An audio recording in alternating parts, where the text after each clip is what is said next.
The record reflect, the time is 3:30. I am going to call today's meeting of the Redevelopment Authority of the City of Erie to order. First order of business is the Pledge of Allegiance, so everybody stand and recite with me.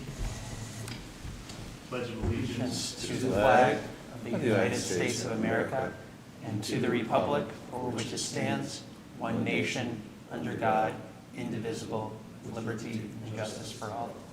Thank you. All right. Public comment. Do we have any citizens who wish to be heard today? If so, please stand.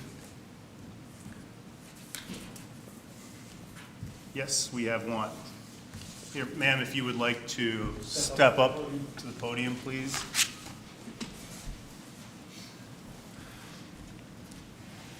And if you could state your name and address for the record and let us know the reason for your comment. Yes. Hi, my name is Terry Darby. I'm here to address the authority because I was granted a grant for a project, and I wasn't satisfied with the contractor's work. I have pictures of some of the performance that he left. I have some things, nails that were left that my grandchildren are finding in the yard. He wasn't professional at all. I wasn't awarded the rest of another contractor to finish the project. I just don't feel that I was treated fairly in this because I spoke up for myself because of the performance of the contractor. And did you state the address of the property? 1249 East 31st Street, Erie, 16504. Okay.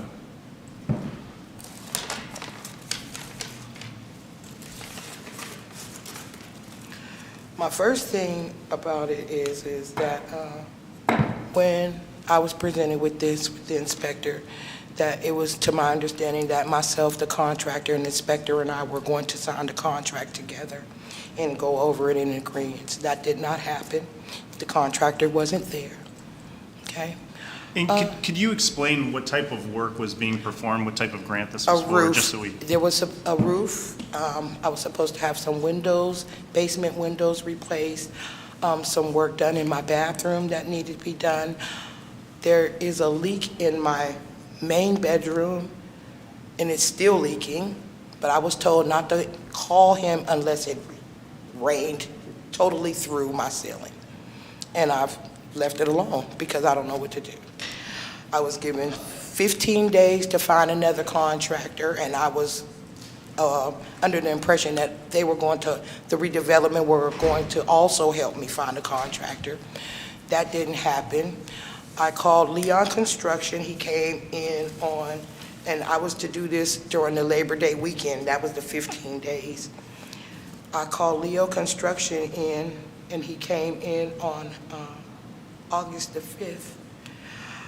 Going through and explaining to him the work that I needed done, he stopped me and asked how was I funding this, and I told him that I was a grant from the redevelopment. He stopped, told me he was not going to continue with the walkthrough for me because he was not going to deal with the redevelopment because he was not going to be the lowest bidder on the job. He was not going to continue to go out for bids for them. So he left, and here I am. And when was the grant awarded? Go ahead. April.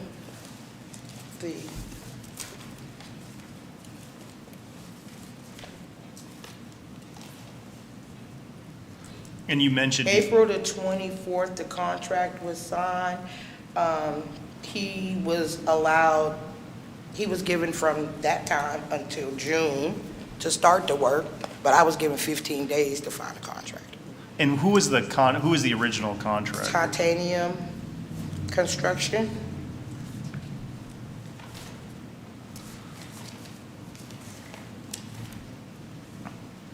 Aaron, do you happen to know, are you familiar with this particular property? And Yes. Are you aware of the issues? Yes. Or, okay.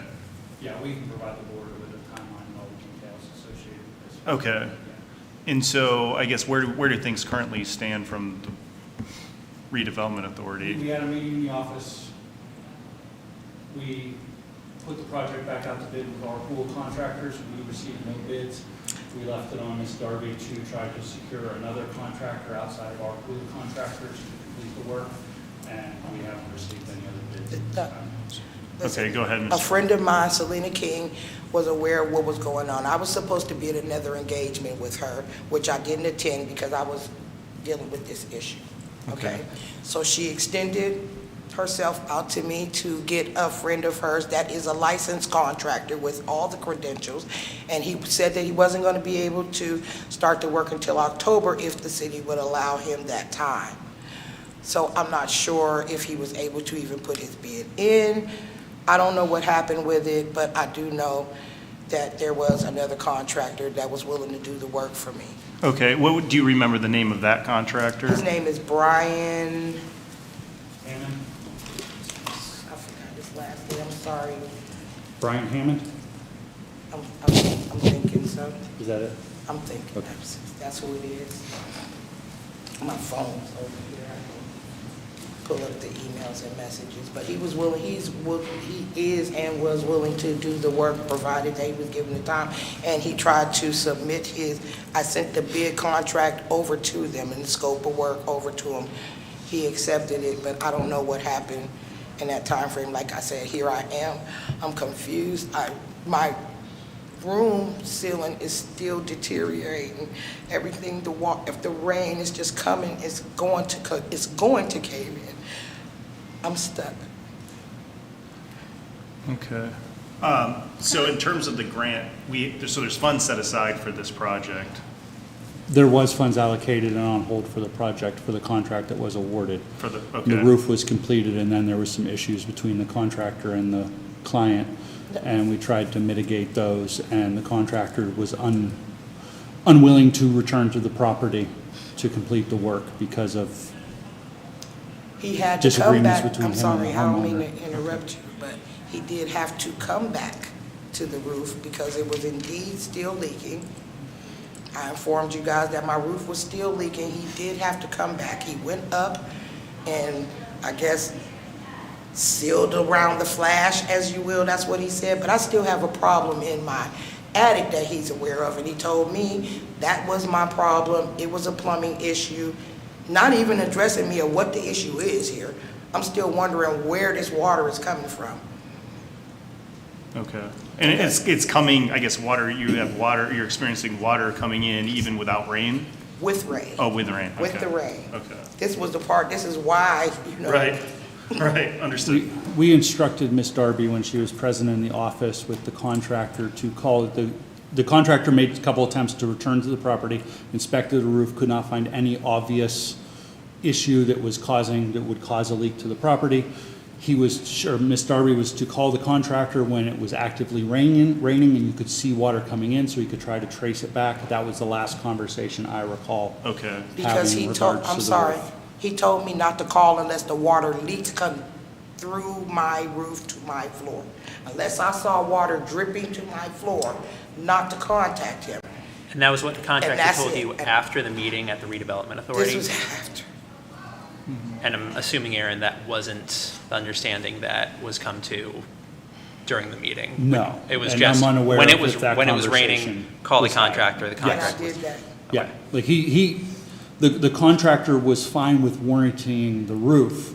Sure. But he made several, two attempts that I'm aware of to go out to identify a leak at the property, was unable to identify it, but needed to come to the property when it was actively leaking to see if he could figure out where the water was coming in. And that's the last conversation we had regarding the property in the office. Okay. Have we had communications with, that's Titanium? Is that construction? Is that the contractor that Yes. we're talking about? And we've been in contact and he's been He's an responsive? active contractor Okay. for the redevelopment authority. Is there a way that we can, I don't know if it's a communication issue between the homeowner and Titanium, and I know, in this particular instance, is there something that we can do to make those arrangements? The contractor does not want to return to the property to do any additional work. He would warranty the roof, but he does not want to do any additional Right. work for the If it's, homeowner. if we're talking about, I think correct me if I'm wrong, But the issue is at least the major concern is a leaking roof, correct? Well, he's saying that it's not his problem, it's something going on in my attic from some piping in my attic, but he hasn't even fully discussed with me what that problem is. He told me it's not his problem, it's a plumbing issue. I needed to call a plumber. What am I calling a plumber for? But I'm still getting this water in my bedroom every time it rains. So it's, It's still, if it's raining, the water comes in. the If water, it's not it raining, starts bubbling. When it dries, I guess it dries up, but then when it starts raining, this is the bubbling and the browning that I'm getting. This is what I'm continually getting in my Okay. bedroom. Ms. Darby, was that damage evident prior to the roof repair? Yes, this is a part of the project. From, my bedroom was a part Right, of but the the roof, leaking. the damage occurred prior to the roof replacement. But you're No, saying that it's this still is- actively leaking? This still active, this is what I'm getting every time it rains. I just took these pictures 3 days ago, and it's getting worse now. Well, As you see, it's but we didn't cracked. repair the walls, so. No, the they damage occurred never prior did to the it. rest of it, no. So Okay. I don't, like I said, he's saying that it's not the roof, it's something Mi- going. Ms. Darby, can you have a contractor come out and look at the roof and identify where it's leaking and get an estimate for the repairs for the current Why leak? should- And then we can mitigate it with the contractor to see what we can do to take care of the issue with the roof? Whatever I need to do, I just need to, I know that my projects need to be finished. I was very, very appreciative of this. The inspector knows that and how important this work is to me, you know, for my home and my grandchildren, okay? And for me and for right now, for my grandchildren to be playing in the yard and finding these rusty nails. Question, do we have someone on staff that could kind of look at it and make a determination? Yeah, we have inspectors who Okay. look at it, but they, I mean, again, unless they're out there when it's actively raining to see where the roof is, and to have them drive into a project on a evening or a weekend or whatever if it's raining, but I mean, they would go out there during the day if it was raining and inspect the property. I mean, that's not outside the realm of possibility, that's what they do, so. yeah, because it sounds like it's identifying what the issue is. So we've got, Ms. Darby, we've got the roof is- issue. And this is what my grandchildren are picking up out the yard. This is nails because of this, the work being with tar all just like along the thing. And when he was asked where the dumpster was, he didn't even give the answer. So, and all from him using a wheelbarrow and them just, you know, wheelbarrowing this stuff. I have all these tar spots in my driveway and stuff now. I mean, Miss- not professional, all in front of my home. That's where they were dumping the wheelbarrow over into this fixture, and it just wasn't Darby? fair. Spots in my, I mean, I just don't think that he was very professional. Water bottles down in my chimney, my car mirror. I was told to park my car on my street, which I can park my car on either side of my street. Cars can go up and down. Never had an issue. I've been there 6 years. I parked my car. Now, one of the contractors, I don't know who, I didn't see, I don't know. But I do know that it happened at that time. It's common sense. My driver's side mirror knocked off in the street. Nobody wanted to do it. I gotta sue this contractor, sue that contractor. I just don't think that, and then the water bottles knocked down in my chimney. Oh, I shouldn't have got upset about that because it wasn't the furnace. Come on. Would any of you guys accept that kind of work being done at your home? Aaron, you were saying? I was gonna say, Ms. Darby, if you can call the office and schedule a time that the inspectors and I will go out with them and we will try to determine where your roof is leaking, if it is leaking, and come to a solution there, and then we can follow up on your file. But again, we need a contractor who's willing to provide us a price to complete the project because we failed to receive any Well, I don't communication. know of any contractor by the end of because I September. tried to call one out and they didn't want to. So I'm stuck. I don't want to call people and I don't know. Yeah, I'm not Do we have other? experienced in this area. Yeah, do we have you know? other licensed, like, contractors that we can We have about 15 contractors who could perform the work, and it was sent Right. out to all those contractors, and we were unable to secure an additional bid for the project. How about this? What about a contractor who may not be able to bid, but could do a visual inspection, confirm, yes, this is part of the roof, no, this is not? I know that might be outside the purview, you might have limited success with getting a contractor to do that. Yeah, we can absolutely work through Ms. Darby's concerns. Yeah. It's just communication with the office needs to be there. I mean, we certainly can't address a concern without, the ability to understand that the issue exists and to have clear and concise communication between both parties. I mean, we're certainly willing, we have the staff and the expertise needed to address and identify any issue within a home. We have to have the ability to facilitate that within a professional manner. So. Right, so Ms. Darby, the issue is the roof, obviously, there may be still leaking, so the roof, but that's titanium construction and their warranty if it is a roof-related issue. What other open items are there that need to be addressed? Well, I still need my windows replaced. My bathroom flooring is about to cave in. There's supposed to be ventilation put in my bathroom as well. There were supposed to be carbon monoxide detectors put in. Okay. There's some, There was a complete healthy home scope written on the property Okay. through the Healthy Homes program. Again, we signed a contract, issues between the homeowner and the contractor. Homeowner wished to cancel. Well, the homeowner didn't wish to cancel the contract. The contractor was unwilling to revisit the property and complete the work, so therefore the contract was voided out at that point. And that's where we entered into trying to identify an additional contractor who would provide us a price. So just to confirm then, the only work that was done was the roof? Yes, Okay. yes. Did the other contract, was it Hammond that we said? no, he was to put in, he was going to bid for the job. Okay. But I don't know if he was able to get his paperwork submitted or what have you. He's not an active He and contractor Selena were with us at talking this about time. it, so I don't know if he's on their active list or not. Selena King helped me find him, so I don't know right now. Yeah, he hasn't been an active contractor with the authority in probably 10 or 11 years, so. In instances like that, I mean, if there is somebody that's outside of, I guess, the approved list, like, can exceptions be made in those circumstances? Yes, we just Okay. require the same, I mean, it's not a Insurance. lead hazard or a Right. lead abatement project, therefore general insurance and state licensing requirements come into play, and we can sign a contract with any contractor if Okay. those requirements are met, so. Okay. Again, I think it just comes down to communication and scheduling to rectify a situation. So. All right, well then, I guess, are you gonna just take the lead with Ms. Darby, reach out to her, set up an appointment for her to Yeah. come in and, okay. Perfect. Is that okay with you, Ms. Darby, if Aaron reaches out to schedule a meeting? Because I think it is a communication issue, and I think, the work obviously needs to get done, so. All right. Do you have any other, oh, go ahead. If there is another contractor, Mr. Hammond, I think there needs to be some type of communication between you. Yes, and- between every, Okay, Yeah. so we can get that done. yes, yes. Thanks, Kevin. Okay. Good? Do you have any other questions? No, Okay. I just would like to, Yeah, Aaron will reach out to you,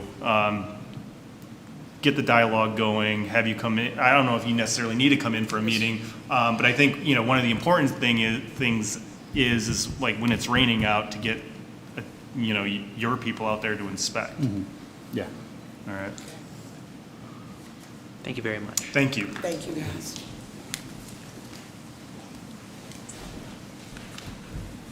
Yeah. Any other citizen comments?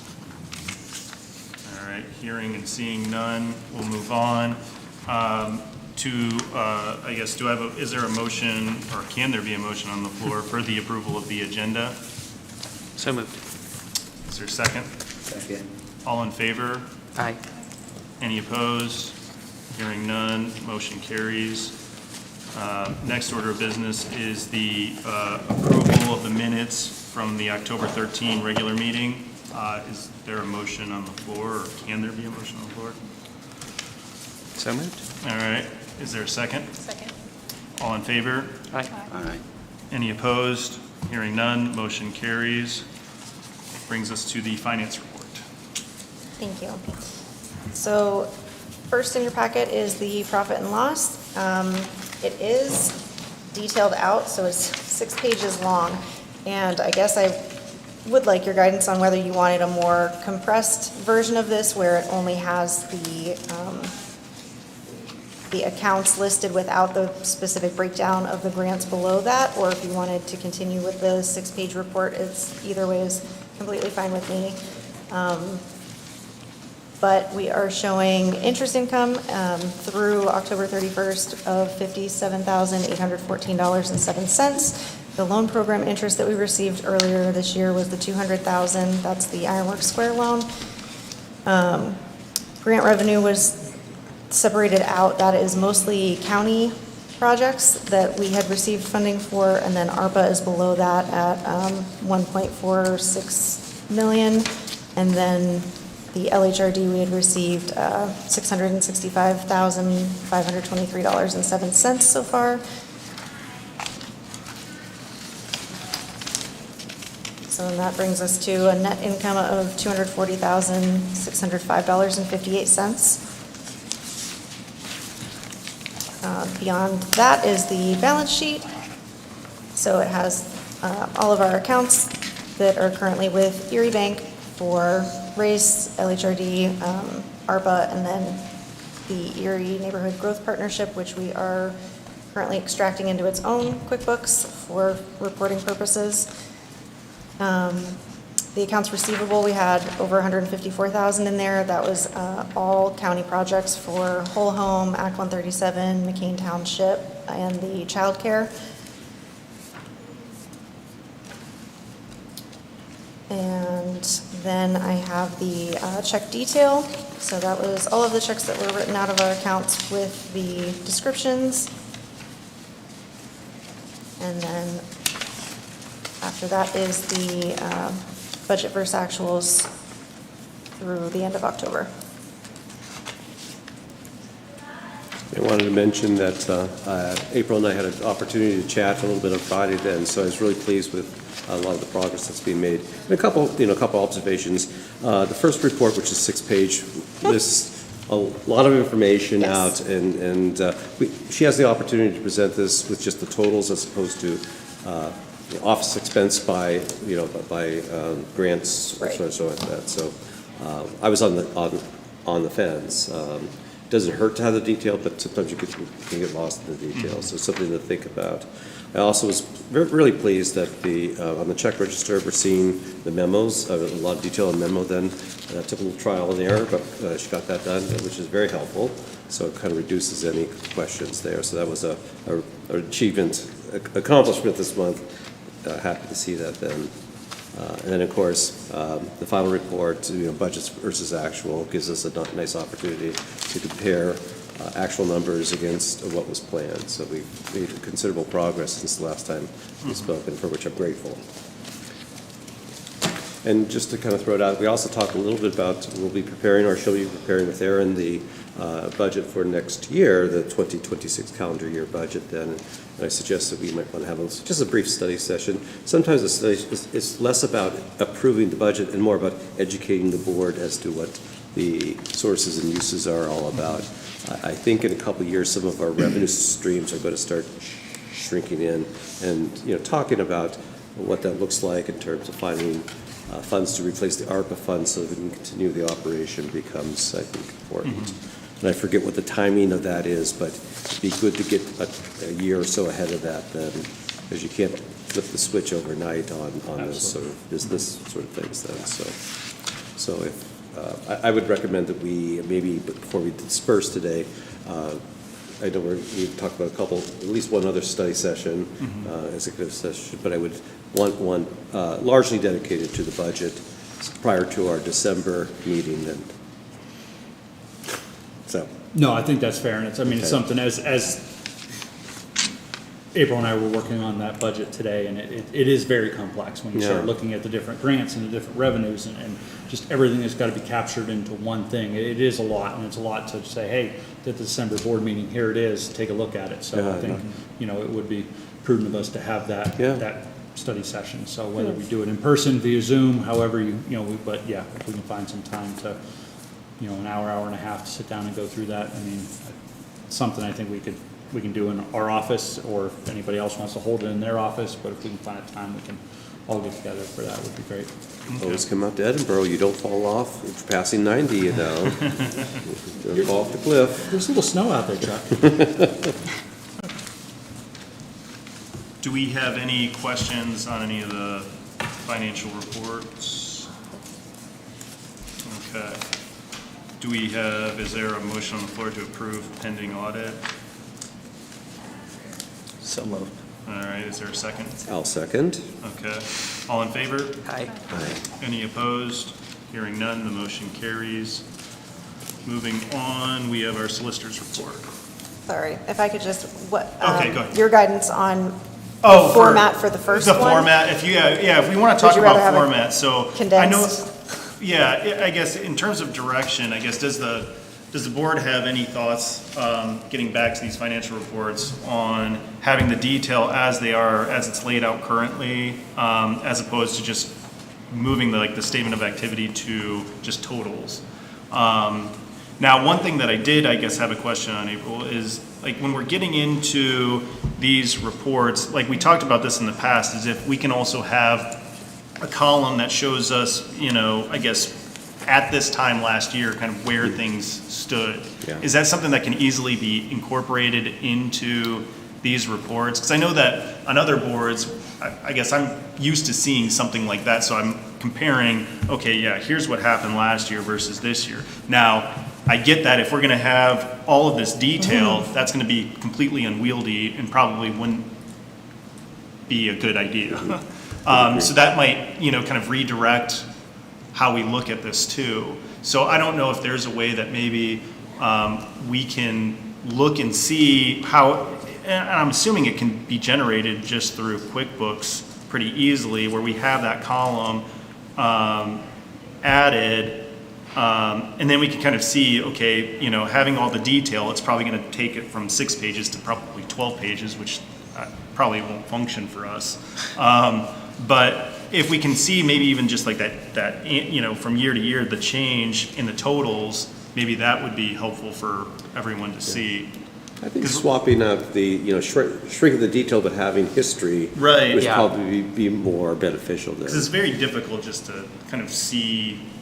Because we can't keep adding and adding, because you'll never get everything done. Right. So, Yeah. so as we prioritize, I think that those comparison, and again, it's not as much as worried about the financials, but when there is a change or lack of change sometimes in the financial, where you expected to draw down money and money wasn't drawn down, that would be a signal to us that there was a delay in a program delivery. And what does that mean as a board? Can we help to move that program along or something like that? These are just indicators that help us with the program delivery as well.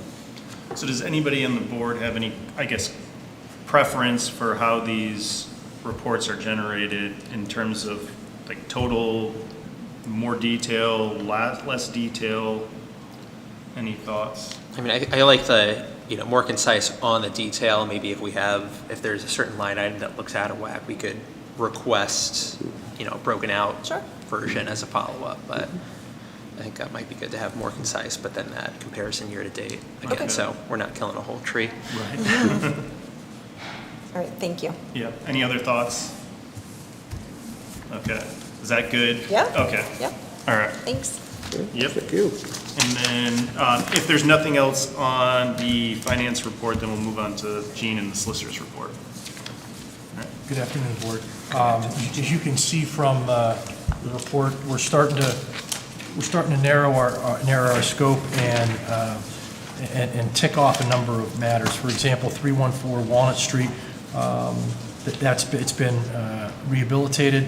We've effectuated and signed the deed back, so that is one that's completely been rehabilitated and transferred back to the property owner. So you'll see that that'll be coming off. Much like 207 West 3rd Street, that is, they're finishing up the rehabilitation process.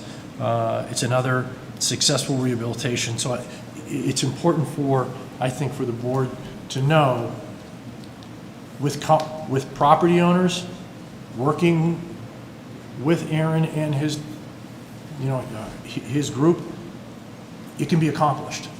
There's always going to be someone who's fighting the process and doesn't want to follow the procedures and the protocols, but they're in place and they do work. So I want to again thank you, Aaron, and his team for helping make sure that these rehabilitations stay on track and we're able to get them across the finish line. In both these rehabilitations, they went through the condemnation process. It was stopped, entered into the agreements. They paid the attorney's fees. They paid everything that they needed to pay under those agreements, and they get the property back once they finish the work.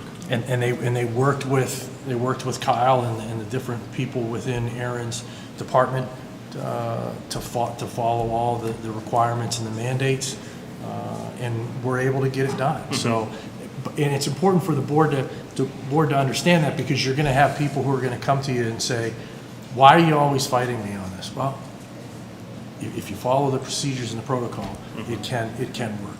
It can work. So, I also want to bring your attention to 324 East 22nd Street. Again, this was a process where we were successful at the Board of View. We were successful in trial before Judge Piccinini. There has been an appeal that's been filed, and that's going to happen before the Commonwealth Court. This is a single issue appeal as to whether the proper measure of damages were followed by, first of all, the Board of View, and then also by Judge Piccinini. And there is no question that the proper measure of damages were used. So it's more of a matter of findings. process, not new information or anything like that. That is exactly correct. Okay. That's exactly correct. So, and the measure of damages is followed by statute. And that's what was done here, again, up to this point. So, with the Commonwealth Court, we're now at a point where we wait to hear back from them. They will issue a scheduling order that will say when they are to receive documentation. So this is going to stay on my report, but not much in the way of action for the next number of months. And then I'll keep you posted as to when we hear from the Commonwealth Court. Has any hearing date been scheduled? Nothing? No, they haven't even issued an order for the record to be transferred. So it's, again, it's a government entity. The Commonwealth Court, as you know, they handle government actions. So it's going to be slow. It's certainly going to. There are two subdivisions that I'm working with internally in the city of Erie, the subdivision on 9th and Cherry, and then also now Locust Street. So I'm working with the appropriate individual now here in City Hall to move those forward. So I'll keep you posted as we push those forward. It made sense for us to track both of these together. So now we're in a position to do that. The final one, it's important for this board to understand where we stand with a number of agreements. We have two closing schedules. The ones that are not definitively set, there are issues that we're working through to be able to schedule those. Exoneration of taxes, and then also exoneration of any inheritance tax. That's not on all of them, but those are the two issues that might play on any of these properties. So we're looking to push these forward so that we can get them closed as quickly as possible. With that, if you have any questions, by all means, let me know, but I am delighted that the list is shrinking. Now, I understand that it's going to be peaks and valleys and there's going to be cycles, but I want the board to see, look, we're making progress. We're getting things done. We're getting what we can across the finish line, and we're pushing the others to get to that point as well.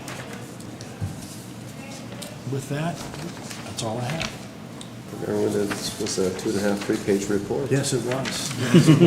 You're working your way out of a job if you don't. I know You slow down. that would be a wonderful thing.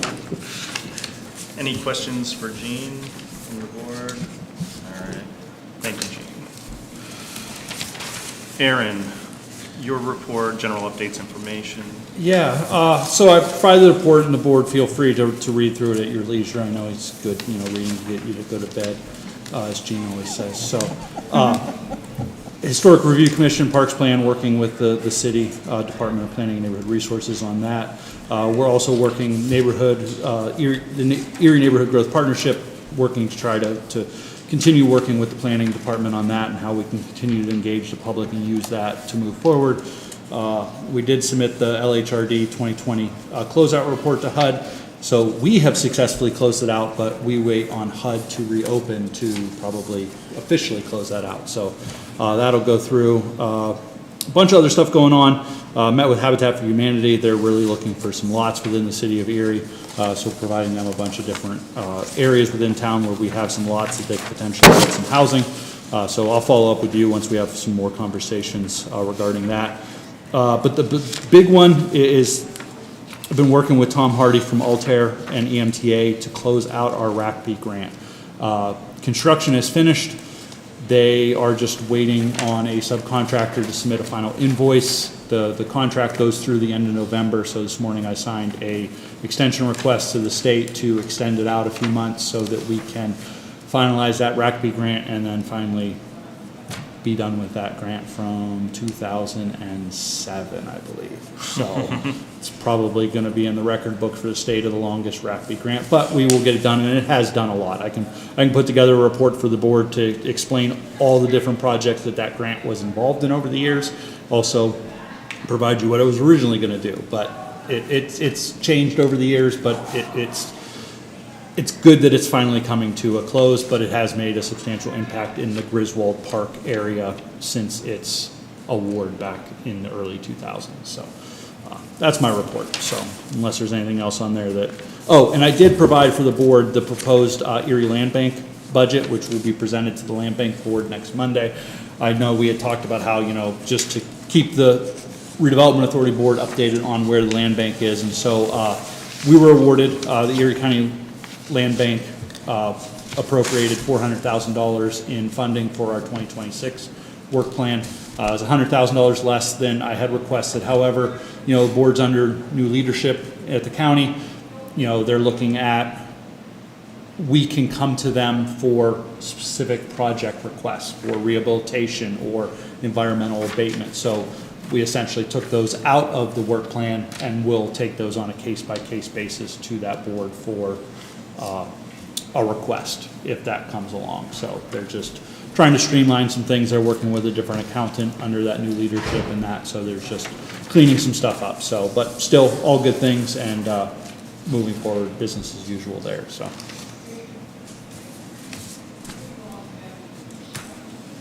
Any questions?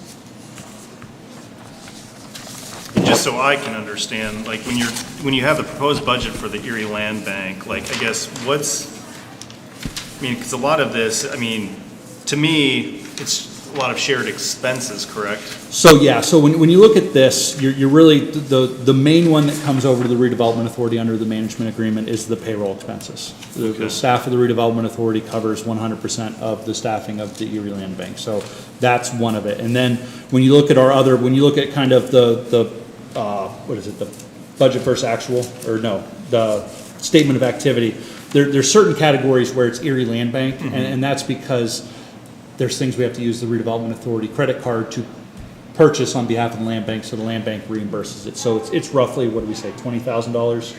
So on top of the payroll expenses that can't be paid with just general check out of the land bank account. So the land bank reimburses that, but there is, so. And they share things like I'm looking at software expense, and that's decreased because of no longer having Blackbaud. We're down to QuickBooks. Yes. And so lesser expense there. Less expense there. That, software expense there is PPS, the property management system for the land bank. And Redevelopment Authority shares that cost as well because we use it for all of our properties. Yeah. So. Is that how do you determine that shared cost? Like, is it just like split? Is it? Yeah, what is it now? We use roughly, we basically it off of the budget. Yeah. And the percentage there. Okay. I think it was like 20-some%. We 1/5. Yeah, 1/5, okay. And how is 1/5 determined? Well, Sorry, don't mean to drill down too deeply. no. So when that was determined, we had 10 employees, and roughly 2 of our employees would have been considered like almost full-time Okay, dedication to the land bank, even though the majority of staff puts time toward the land bank in bits and pieces at varying percentages, which we had anywhere from like 3% to 40% of time. okay. So it was mostly just allocated time. So a time study was done at some time, and that's looked at annually, adjusted plus or minus, or? Yes, so and that's, one thing on my report, we had a land bank summit, Erie Land Bank Summit, where we brought all the board members together. As you know, we appointed Dana Dickerson to the Land Bank Board, and then Chris Groner resigned, so the mayor appointed a new member there. So we had 2 new members. I felt it was a good time to bring them all together. We went through all of the origination documents, up through policies and procedures, bylaws, all of that.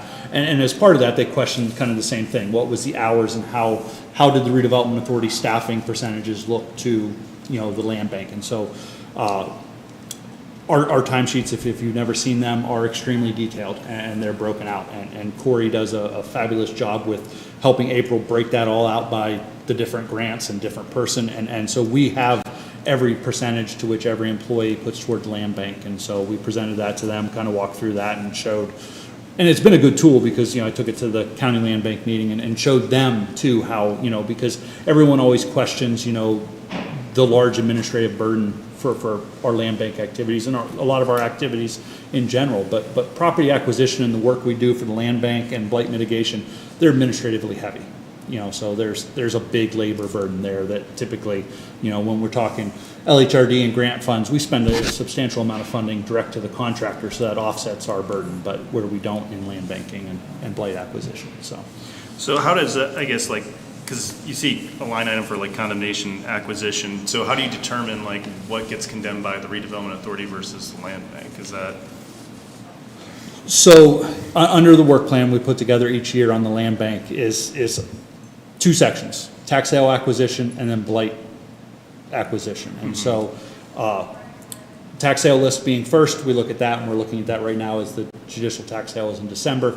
We have it honed down to about 20 properties, plus or minus, or probably minus 1 or 2, depending upon who pays taxes. And then we always look at kind of pulling a few high priority properties or high sensitive property or areas of the city off of the blighted list. And so I think this year we're budgeting for 4 properties. And so then those ones will be allocated as, and this is where it gets a little detailed, is that we have to remember as we work on a property, who is the end user, who's the end deed holder on that property. And so the land bank will present properties to the land bank board. These are properties based upon what they have provided us as far as where they want us to look. Here's the 4 properties. They motion to request the redevelopment authority acquire those properties on their behalf through condemnation, and then we will bring those properties through the blighted property process, ultimately ending in a resolution in front of this board for acquisition under eminent domain and condemnation. And then those payments then would be funding the redevelopment authority, so the monies that you're earmarking for that would just get paid over? Yes, Okay. so then the redevelopment authority would build the land bank for. So redevelopment authority is the one that's going through the process? Yes. Okay. Yes, we had a property on West 19th Street, the redevelopment authority was in the process of condemnation. The owner, the condemnee, came to the table, and we ended up settling out for just compensation. He did a deed in lieu of condemnation, and the board approved that, and ultimately the just compensation came from the land bank to the redevelopment authority, from the redevelopment authority to the condemnee. Okay. I was just curious. So. All right. Any other questions for Aaron? If not, then we can move on to unfinished business and new business. Housing rehabilitation report. All right. So probably our best news is that 2 new grants are live. The CDBG 4Z, that is specific match to our lead grant. Hugely helpful because we have some projects that they need a roof or something that needs to be done before we can do lead work, because a leaking roof would compromise the integrity of lead work being done, so we need to do the roof first. We didn't have funds to do that. That's what CD4Z is exactly for. It's used to supplement those projects, to make it so it becomes a viable lead project because we're able to address the other needs within the home. The EOH grant it's the county's, it's not a huge one. We're only probably gonna get maybe 2 or 3 projects out of it, and that is at county planning's discretion, but I have submitted my recommendations for projects to them and just waiting for approval to come back to move forward with those. Lead program's progressing well. We're a little behind on completed units, mostly because we were still completing units under the old grant when the new grant went live. But we are on track with assessed units, so I don't think that we're going to have huge difficulty catching up those units over time. Nearly all of our ARPA Healthy Homes projects are either finished or under contract. So I've got an actual realistic idea of remaining funds. I think we'll be able to do at least 10 more units, possibly a few more, depending on project costs, which is really exciting because, we had goaled doing 100 units at the beginning of this ARPA funding, and so far we've already completed 145. And we have another 5 that are either under contract already or are close. So I think we'll get between 160, 165 total by the time it's all said and done. Whole home also going well. All but 2 of the originally awarded projects are completed, and one of the 2 remaining is already under contract. We've been recently green-lighted by the county to move forward with an additional 8, and Anna is working on getting those folks moving forward. Same with county in-home childcare grant, 19 approved. That was also goaled at 15, so we've exceeded that as well. More than half of those are also complete. We had another RRP training class at ECAT in October that was well attended. It was a Saturday class by request. Outreach we continue to do 2 days a week at the UPMC Center, which now, starting in October, April and I will be splitting, or not April, geez, you want to come do a day too? Anna and I are splitting 1 day apiece.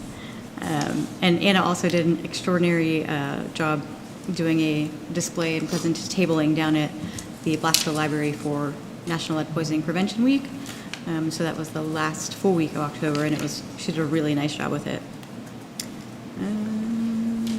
And we're still doing risk assessments for the Housing Authority, which we were going to bump up to doing 2 per week now, but now we have a glitching XRF gun, so. But we are going to try to move forward with at least doing 2 per week for them until those 55 units are complete. I think that's about all. Worked on some historical data for Aaron, which I'm sure he will share with you guys in time, but it was really eye-opening for me and really impressive in terms of redevelopment authority impact on the community over the years, and I was pleasantly surprised by how much we've really done, so I was very proud to be part. So I saw in the Erie Times News there was going to be some delays on grants, but did that affect the authority at all? They listed out a dozen different grants, and some seem to be closely related to some of the programs. So all of the funding that we have, with the exception of FAIR, we're under contract even with FAIR. So those funds are allocated, the funding is there, it's from previous funding years. So it's sitting somewhere in someone's coffers and we're able to draw off of it. In regards to the LHRD grant, as in past times when the government was shut down, they're essentially operating on management personnel only. They do approve lock straws fairly quickly. It's all the other administrative requests that could take months. But they do process payment requests, so we're no risk there. Like I said, the FAIR grants, the grants our agreements are signed, and we're just waiting on those deposits to hit the bank account. So, but I would assume those funds are sitting in a bank account somewhere, just ready to be allocated over. So I don't foresee any issue, and we're full steam ahead with applying for additional grant funds as NOFOs come out. So Very fortunate compared to my state-funded friends. Yes, and anyone in the housing authority realm, when I was in Lancaster, just hearing housing authority individuals speak about all their trials and issues, it's just, so. I will say, since you said housing authority, I almost forgot. Along with the county housing authority and the health department, we tabled at, there was this landlord expo that was held at St. Martin Center, and it was almost 90 people attended it, so it was really, really well attended, and I've had a couple follow-ups from landlords who were present about enrolling in program, which is exciting because we're always looking for new landlords to want to work with us, particularly for the lead program. So that was a really good event. We didn't know what to expect. We'd never done it before, and it was a really good event. And just one comment, and I just thought of it, you know, when you look at this list on the front page of Holly's report, as far as grants, and to Ms. Darby's point earlier, you know, a lot of our clients and a lot of the grants, a lot of it depends on the guidelines to which the grant is and to what we can do to a property. And so sometimes it's not necessarily what the homeowner wants, it's what the grant permits. So a lot of times there is a lot of frustration that comes from our clients in that they didn't get everything they wanted, but a lot of times our hands are tied with either the funding limitations or what the funding will pay for. So, you know, it's difficult sometimes, and certainly, you know, we do our best to fulfill everyone's wishes and needs, but sometimes we leave some things short on people's homes, but we address the most serious. That's kind of the process and procedures when it comes to a healthy homes program is it's health-related issues associated with the person who lives in the property and prioritize from highest priority to lowest priority. So we just start knocking off the top priorities until we run out of money, and then we have to stop. So certainly there's some things that they were told are issues, but we may not ultimately be able to address those. And we just try to address the most we can with our limited funding sources based upon each property. So just wanted to add that. So. Thank you. Any other questions on the rehabilitation report? All right. Moving on, we have the raise EDC loan modification. Yeah, I put it on the agenda just so that it was on there. So I reached out to Tina and Leah early last week. I haven't heard anything back yet. So I put it on the agenda in hopes that it would be an actionable item if I receive something at the last minute. So still no news. As soon as I hear something, I'll pass it on. And Yeah, Ethan's looks like involved work's in those. ongoing there. I see new windows and everything else, so. Yeah, so I think they're still trying to sort out the whole funding stack, so Sure. more to come. Okay, and then it looks like we have a proposed resolution on this too, Aaron, the Pennsylvania Department of Community and Economic Development for local share account. Yeah, so week before last, I met with local DECD office along with Jackie from the planning office to talk through different grants, NAP for the ENGP, but then also LSA. And so certainly the city's applying for, I think, 9 LSA grants. But in looking at it, Redevelopment Authority is an eligible applicant. Certainly, you know, one of the current programs that we have that would be acceptable under this would be the accessory structure demolition program. So something we've never applied for, but again, something we're eligible for. So application didn't look too daunting, so kind of thrown together a LSA application for $250,000 ask for accessory structure demolition. Certainly, I mean, short window, it's due by the end of November. It requires a board resolution for application.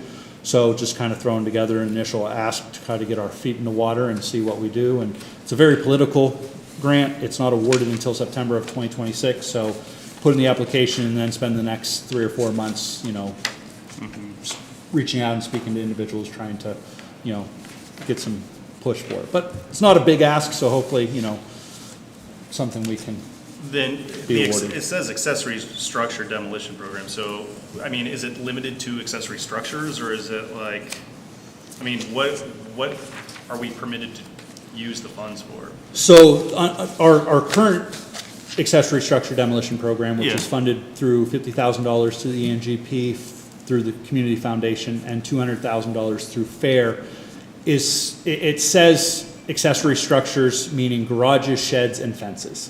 However, we don't know the need. And so right now, Anna put together the application, kind of a one-page info sheet. We're doing a soft rollout to neighborhood groups, neighborhood organizations, neighborhood watch groups to try to slowly get it in. Again, we don't want to bombard the office with 200 applications. But, you know, from the work that we do, we know dilapidated garages is a big issue across the city of Erie. We know it's something that code enforcement has an issue with every once in a while, so certainly we're letting code enforcement know, but it's specifically for the demolition of those sheds, garages, and we can address fences. We're going to focus really on garages because that's kind of the biggest focus on blight. So it's going to be touch and go, but we did say we're not going to do rehabilitation. We're not going to get into repairing a garage. If it's got a hole in the roof and it's collapsing, we're taking it down. If somebody wants it repaired, then we're just going to let them take care of it themselves, so. Okay. Is there a budget that normally that's part of the application? Yes, A budget there is. That might show fees, management fees, hopefully, or revenues. Delivery fees. Delivery fees, Yes. that's what they're called here. Yes. Yeah, there is a set admin fee. Always looking for a way to make some, I'm bring some thinking money it's in, 10%. right? I'm, because I know fair's 5. Yeah, and if you we're would dealing with circulate both that, I those would, right I now. would appreciate that, yeah. Yeah, I can't, I think it was 40. Okay, I'll do my job. 40 projects, 35 projects, I think I have budgeted in there at 250, so. Okay. Yeah, let's take a look, I'm sure this is gonna be fine, but I would like, as a treasurer, kind of looking Yeah. to see what kind of, the reward versus the risk and, how much time you put into it versus what you get out of it, sort of thing. Right. So would this be something where like the property owners would apply for this and then they would identify that they have a structure that they need Yes. taken care of? Okay. Yes, so, yeah, simple, and this one, so there's a caveat with the LSA grant in that you have to have site control. However, it does say that you can have them sign an agreement acknowledging site control to the redevelopment authority, so that is good. That will be part of the application, in that we don't own the property, but the homeowner's gonna give us site control on for behalf of the When garage. you look at the financial report, I mean, that's one of the huge expenditures that you guys have for the demo. So, I mean, if these properties become part of, the blight list, and then the redevelopment authority has to go in and do all the demo work, then it's all on our Yeah. dime. Well, and that's one thing we don't have a lot of data on, is that accessory structures wouldn't deem a property as blighted, so we're not gonna, but it's something a lot of times when we Get see, into it, yeah.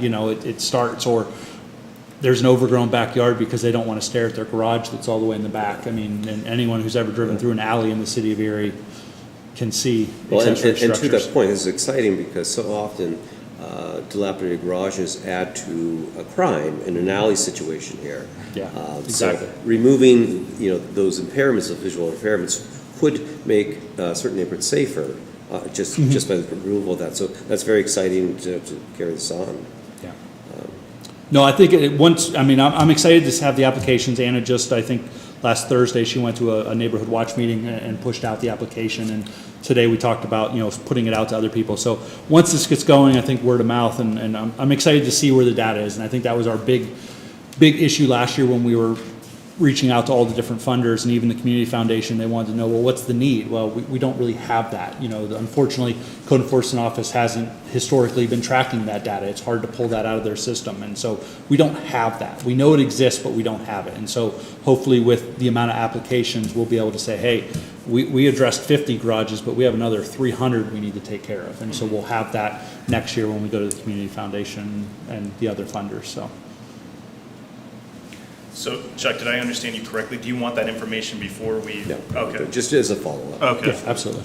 All right, so it looks like we have a proposed resolution on the floor that's been drafted, circulated. I'm sure you all had an opportunity to review. Do we have anyone in support of that motion? All right. Do we have a second? I'll second. Ms. Andy, please. All right. All in favor? Aye. Any opposed? Hearing none, the motion carries. Who seconded? That was Andy. Andy. And then the last order of business was the executive director evaluation. So I know that I circulated that a few weeks back. So Aaron reached out, submitted it to me, his evaluation, and then also sent out a supplemental document that kind of went through more detail on some of the projects, priorities and whatnot. So I circulated that to the board. We've been working, just so you know, Aaron and the rest of staff, we've been working to try to get an executive session, just sit down, review everything in line with the contract and work to address what we need to do on that. So we're still working. We were looking at it executive session on Friday. I don't know if that's going to be possible. If not this week, then we're going to push it into next week just to make sure that we get everybody on board and so we can get it addressed before the end of the year. Okay. No, that's great, and if you need anything else, certainly let me Yeah, know. I can no, pull- definitely. I I can pull appreciate anything that. together and. It was helpful. I saw the self-evaluation, and you kind of beat me to the punch when you sent the supplemental, because I was like, okay, can we get a little bit more detail on that? So that was helpful to see. Yeah, that evaluation is just something that's, I've done 5 years in a row, Right. so it's just, yeah, so Yep. it was something we did 5 years ago and we just continued, so, but, yeah, so, yeah, I look forward to, if you need anything else from that and getting through that, but, budget study session and then the other, I'll probably reach out tomorrow or Wednesday to see about just, I'd like to, maybe a Zoom one evening, sometime to walk through the other, plan that I have Okay. before, we get too late into November, so. Yep. Any other questions, issues, new business? Nothing? The Hearing 19th or none? 20th are good for me, by the way. It's The- Wednesday or Thursday of next week. 20th or 30th, or, okay. 19th or 20th, I'm wide open. 19th, 20th, okay. So mine. 20th though? 20th I can do. Okay. I'm good on the 20th. 20th is good. What time are we thinking on the 20th? What's convenient for you? What's best for everyone? Is there times that you're not available, Andy?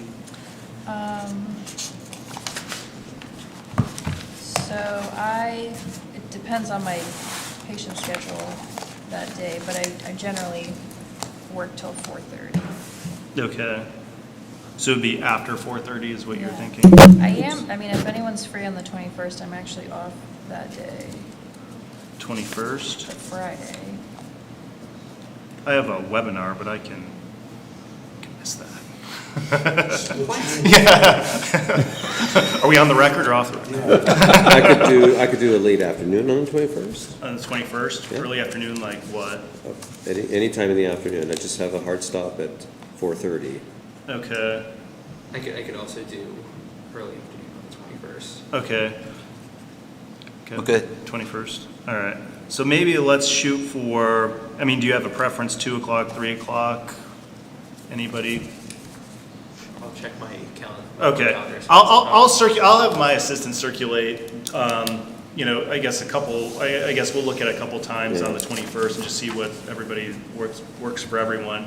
And then that's gonna be the executive session for the eval, right? And then do we also, we wanna, I guess, obviously Aaron to participate in the budget. Yeah. I don't know if we do that as separate, like, it's a we can do separate that the thing. following week. Check and see what everybody's calendar's like. God, it's already Thanksgiving. It's like, yeah, it's holiday season, so it's Yeah. gonna be tough. But we'll see. We'll get a That schedule. follows. Okay. So you guys are scheduled. Okay. So you guys are scheduled for the executive session for the ED 21st. evaluation for the 21st. Yeah. And then we'll sort out a study session for the budget sometime, We'll have to do that, yeah. either the end of November or maybe that First week, first yeah. week of December. I'm out of We're in town homes the within first reach week the of first week of December, so, and then we're right into, oh geez. Yeah, that's where it gets. What are you guys doing Thanksgiving morning? Yeah, right. We'll have Thanksgiving I was here. gonna say, I'll Zoom from the kitchen. None of you guys are like the 5K the morning of Thanksgiving, are you? Yeah, I know. Not unless it calls pepperoni. I did that last year, never again. Yeah, I did it one time. Never. I All right, want to do we'll it the figure day it out. after Thanksgiving, just punish myself. All right, so, are we good? Do I have a motion to adjourn? So moved. All right. Second. Everybody at once. Second. Second? I'll Do I have a second. All right.